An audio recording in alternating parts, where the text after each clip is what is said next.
السلام عليكم ورحمة الله وبركاته. كم جرت كبجمتوتا في جالتمتوتا هردفتوتا أورو كونستراكشن إن دا ماركتينجي نجرا نجني كيسان برا على من نساء أنا من ماتيواتين نجهانو تنجرا الحمد لله ويا دا كيسان الراحة في جوجا هردا وانتو تبرباكي صوت أني في نموني هدو يرو إراف نجافتها ترتني سنيف كبر إدو في رجعنا إذا سمبرانجها جمانوماني يوتيوبي كنا مكاسا جرجرجنا كان درانجا بياتو تري guyyaa har'aa irraa eegalee Oro Construction in the Marketing jechaadha maqaan isaa yookaan ammoo OCM jettanii yoo nu barbaadan YouTube channel keenya argachuu fi nus argachuu ni dandeettan jechaadha. Kanaaf gabayaatuuf jettanii amma irraa search gochuu gamanumaan dhaabdanii kanaaf gabayaatuufis wantoota YouTube kanarratti argattan Oro Construction in the Marketing jettanii argachuu dandeettanii gabayaantuufis inni biraa jira jechaadha.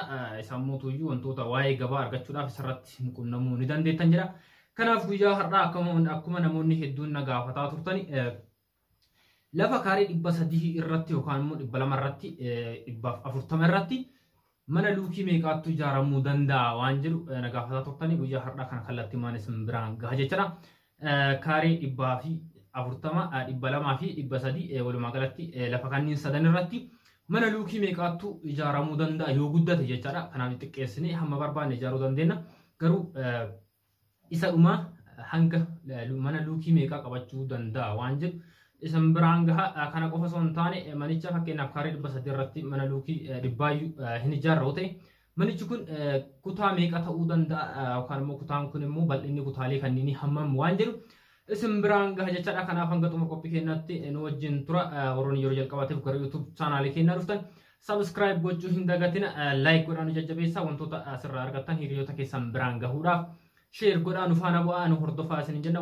Viidiyoolee kana dura YouTube keenya irratti gadhiifne irra deebi'uudhaan daawwadhaa wantoota baay'ee achirraa argattu. Keessattuu yeroo dhiyoo kan eegalle ijaarsa mana blokkeettiinis ta'e mukaan ijaaruudhaaf qarshii meeqa akka nu gaafatu humna namaa dabalatee bittaa meeshaaleetiin walumaa galatti birrii meeqa akka nu gaafatu hedduu isaa wajjin isin biraan geene jira jechaadha. Kanaaf namoonni kana boodas ijaarrachuu barbaadan gara keessaatiinis ta'e koomentii jalatti dhuftanii yoo nu gaafattan kallattii maan waan gaafii isinitti ta'eef deebii haala addaatiin nu biraa argachuu ni dandeettan. Isin gama keenya dhufaati ajajadhaa gaafadha deebii nu jechaadha kan isin biraan gahu.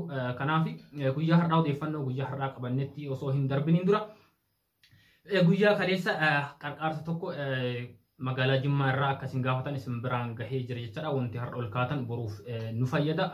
Dhalee guyyaa boruu nuuf ta'a. Kanaaf warroonni guyyaa kaleessaa isin dhageenye ammas irra deebuudhaan ijaarsa madrasaa san faana dhaabbachuudhaan akka qarqaartanii waan qabdan irra bira dhaabbattanii ijoollee aduu keessatti akkasitti barataa turan saniin barachaa jiran saniin akka qarqaartan isiniin jedha. Kanaaf lakkoofsa akaawuntii achirra kaa'ame sanaanii bira dhaabbadha waan qabdan irraa qarqaara.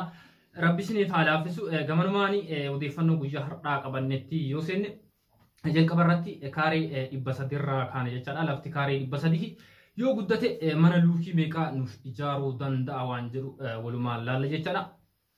Lafti kaarii 300 bal'inni lafa kaarii 300 waa'ee kaarii simbiraan gahee jira jechaadha. Kaarii jechuun maal akka ta'e kaarii lafa keenya yookaan ammoo kaarii mana keenya beekuu akkamitti dandeenya waan jedhu simbiraan gahee jira. Kanaaf lafti kaarii 300 dheerinis meetira 30 yoo ta'u bal'inis meetira 10 jechaadha. Lafichi mana yoo ijaaru lafa kana guutumaan guutuutti cufnee ijaaruu hin dandeenyu jechaadha. Namni tokko lafa bitatee lafa sana irratti mana gaafa ijaaru hamma lafti manaan guutumaan guutuutti ijaaramuu hin danda'u jechaadha. Kanaaf gibbii yookaan ammoo dallaa isaa keessatti namni lafti isaaf hafuu qabdi. Tarii konkolaataa qabaachuu danda'a, baajaajii qabaachuu danda'a, wantoota garagaraa meeshaalee qabate waan kanneen iddoon kaatuu fi iddoon dhaabsisuu jiraachuu qaba waan ta'eef mannis ijaaruudhaaf haala ijaarsa manaatiifis baay'ee mijaawaa waan hin taaneef laficha kanarratti kaarii 300 kanarratti yoo guddate mana luukii 115 qofatu ijaaramuu danda'a jechaadha. Kanaa ol ijaaramuu hin danda'u. Yookaan immoo lafti kaarii 300 kun mana luukii 115 ol qabachuu hin danda'u jechaadha. Yoo xiqqeessine kanaa gad qabachuu danda'a. Luukii 960 hanga 40 ijaaruu dandeenya jechaadha xiqqeessine. Achi ol ammoo luukii 15 ol 100 luukii 15 ol ijaaruu hin dandeenyu jechaadha. Lafichi qabachuu hin danda'u. Kanumaan wal qabatee manichi dhiifamaa lafa kaarii 300 irratti ijaaramu manni luukii 115 kun kutaalee hedduu nuuf ta'uu danda'a jechaadha. Manicha luukii 115 ijaaru kana keessa kilaasiiwwan kutaa 5 argachuu dandeenya jechaadha. Kutaa gurguddaa meetira 4 bal'atan kutaa 5 argachuu dandeenya jechaadha. Kutichi kuni kutaa ciisichaa as keessaa baasuu dandeenya. Kutaan ciisichaa meetira 4 bal'atu as keessatti argachuu ni dandeenya. Kutaan ciisichaa meetira 4 bal'atu kun ciisicha yookaan ammoo siree biratti dabalataadhaan isa keessatti jechaadha. Shaaworii fi mana fincaanii ijaaramuun haala danda'amuudhaan jechaadha. Kutichi kun kan kukkutamee yookaan ammoo qoqqoodamee ijaaramuu danda'u. Kanaaf manni luukii 115 ijaaramu kutaa 5 nuuf ta'uu danda'a jechaadha. Kutaa 5 kanaan alatti hagicha yookaan ammoo saaloonii meetira 8 dhiiratu argachuu dandeenya manicha kana irraa jechaadha. Dabalataan mana fincaanii fi shaaworii alarra tokkoo fi mana fincaanii tokkos baasuu dandeenya jechaadha. Kanaaf walumaa galatti manichi kaaree 300 irratti ijaaramu kan luukii 115 ijaaramu kutaa mana keessa kutaa 5 saaloonii meetira 8 dhiiratuu fi mana fincaanii fi shaaworii alarraan qabachuu ni danda'a jechaadha. Kutaaleen kunniin akkuma jalqaba irratti isin kaasee meetira 4 kan bal'atan jechaadha. Kanaaf waa'ee lafa kaaree 300 irratti mana ijaaruu fi manichi kun kutaa hagamii akka qabachuu danda'u, kutaaleen kunniin meetira hagam bal'achuu akka danda'u kana fakkaata jechaadha. Haaluma kanaan wal fakkaatu lafa kaaree 200 irratti mana luukii hagamii ijaaruu dandeenya. Manicha kana keessaa kutaalee hagam baasuu dandeenya. Kutaaleen kun immoo bal'inni isaa hammam ta'a kan jedhus gamanumaan wajjin ilaalla jechaadha. Kanaaf sirma hanga xumura qopheennatti nu hordofa. Namoonni hedduun kana na gaafatanii keessattuu kaaree 200 irratti mana luukii meeqaa ijaaruu dandeenya waan jedhudha jechaadha. Kanaaf lafa kaaree 200 irratti mana luukii 83 ijaaruu dandeenya jechaadha yoo guddate. Kanaa ol kaaree 200 irratti mana luukii 83 ol ijaaruu hin dandeenyu jechaadha. Mana kaaree 83 yoo ijaarre lafti hamma tokko nuuf hafa jechaadha. Makiinaa dhaabsisuu akkuma jalqaba irratti kaasee wantoota garaagaraa kaachuudhaaf kan nu tajaajilu. Kaareen 75 hin hafaa jechaadha manicha yookaan ammoo dallaa keenya keessatti mana luukii 85 yoo ijaarre kaareen 75 hin hafa jechaadha. Kaareen 75 kana irratti ijaarsa dabalataa yookaan ammoo mana biraa ijaaruu kutaa biraa dabaluun hin danda'amu jechaadha. Ijaarsa manaa jala balleessuuf lafti dhiphachuu manni gamaa gamanaa fakkeenyaaf manni tokko tokko ijaaramu mana kaaree 200 kanarratti gaafa ijaaru luukii 83 kun mana L shapeedha jechaadha. Boca L qabu kan amma suuraa irratti argaa jirtan kana bifa kana fakkaatu ijaaruu dandeenya. Kanaaf cinaa kaaniin dabalamuu hin danda'u jechaadha. U shape ijaaruu hin dandeenyu. Kanaaf kaaree 200 irratti luukii 83 ijaaruu dandeenya. Keessa isaatti iddoon konkolaataa dhaabsifachuu dandeenyu yookaan ammoo biqiltuuwwan garaagaraa bareedinaaf dhaabnee gibbii keenyatti yookaan ammoo dallaa keenyatti bareechisuu dandeenyu. Kaareen 75 ni hafa jechaadha. Egaa manicha luukii 83 kun kilaasii yookaan ammoo kutaa meeqa qabachuu danda'a? Kutaaleen kunneen hangam bal'achuu danda'a kan jedhus mana luukii 85 kana gaafa ijaarru mana kana keessatti kutaaleewwan meetira 4 bal'atan kutaa 3tu bahuu danda'a jechaadha mana kana keessa. Dabalataan hagicha yookaan saaloonii meetira 8 dheeratuu fi mana fincaanii fi shaaworii alarraan argachuu kan immoo irraa baasuu dandeenya jechaadha.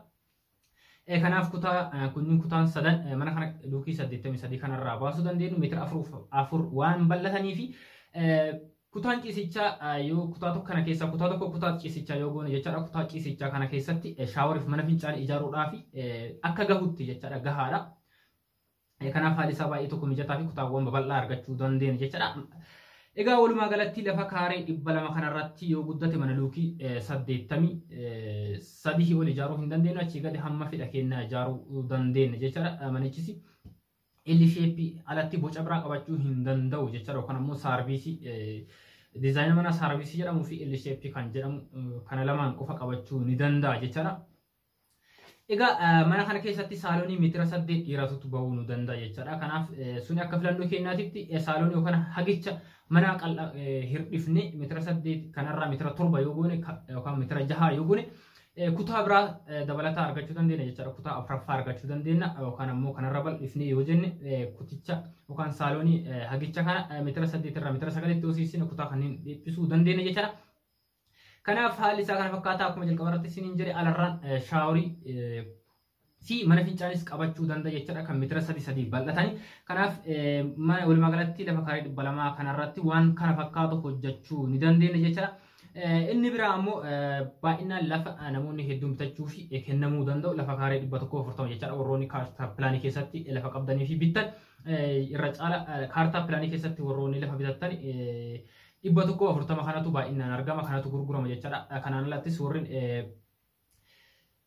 lafa kana qabaatan uka lafa kaaree hangana dhibba tokko afurtama warri qabdan kaaree dhibba tokko afurtama kanarratti mana luukii meeqaa yoo guddate mana luukii meeqaa ijaaruu dandeenya kan jedhuu fi mana luukii 70 ijaaruu dandeenya jecha yoo guddate isaa gad ijaaruu ni dandeenya garuu luukii 70 ol lafa kanarratti ijaaruu hin dandeenyu jecha alfichi hin qabatu dizaayinii mana lafa kanarratti ijaaramu L shape fi saarviisii qofa jecha L shape xiqqoo meetira 4 qofa cabuu danda'u jecha meetira 4 ala lafa kaaree dhibba tokko afurtama irratti cabuu hin danda'u jecha egaa walumaa galatti lafa kanarratti kaaree dhibba tokko afurtama kanarratti luukii 70 ijaaruu dandeenya jechaadha L shape ta'e mana dizaayina saarviisii yoo ta'e luukii 70 ol nu ijaarsisuu hin danda'u jechaadha mana luukii 70 kanarra lafa kaaree dhibba tokko afurtama kanarratti mana luukii 70 ijaarre mana kana keessa kutaawwan xixiqqaa meetira 3 bal'atan 3 baasuu dandeenya akkasumas saaloon yookaan hagicha meetira 7 dheeratuu fi mana fincaanii fi shaaworii alarraan meetira 3 bal'atan baasuu dandeenya jechaadha kanaaf haalli isaas